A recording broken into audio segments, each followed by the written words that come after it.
dans la lutte militaire, je parle de ceux qui sont sur le terrain entre eux, et on voit souvent des camarades exposer leur propre vie pour sauver la vie d'autres. C'est des gens qui sont altruistes. C'est pas le vrai soldat est un gars qui est altruiste, qui risque sa propre vie volontairement pour sauver celle des camarades. Moi, ça m'est arrivé souvent, pour un tel ou tel cas, de risquer ma peau pour sauver un peu des autres. C'est-à-dire, l'homme est altruiste, au fond, capable de sacrifier sa vie pour un frère. Soldat et humaniste. Pour les Limousins, Georges Guingouin, c'était tout simplement le grand. Grandeur au combat, grandeur morale, l'instituteur de Saint-Gilles-les-Forêts pensait que l'action et les principes étaient inséparables. Né en 1913 à Magnac-Laval, mobilisé en 1939, blessé en 1940, il s'évadera de l'hôpital une première fois pour ne pas tomber aux mains des Allemands. Revenu en Limousin, il appelle à la résistance dès le mois de juillet 1940 et prend le maquis en 1941. En 1942, il crée les Francs-Tireurs et entame une longue série de sabotages. Très vite, les hommes de la première brigade du colonel Guingouin feront du Limousin une zone que les Allemands surnommeront la Petite Russie.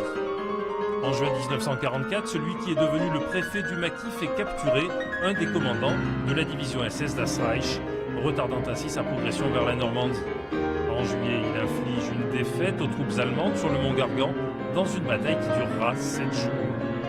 Et le 21 août, avec 20 000 combattants sous ses ordres, il obtient la capitulation des Allemands à Limoges, libérant la capitale régionale sans effusion de sang.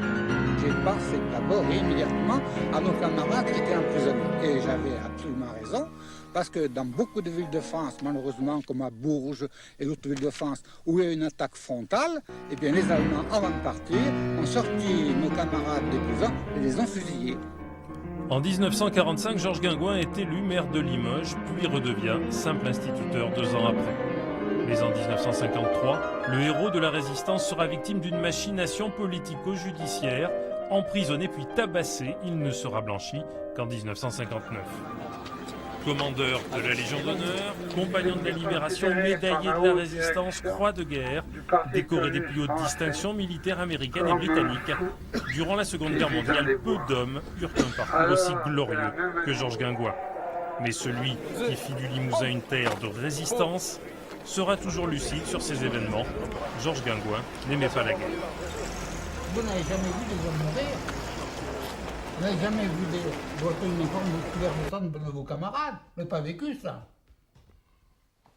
Vous n'avez pas vu les grands yeux des êtres humains chavirer?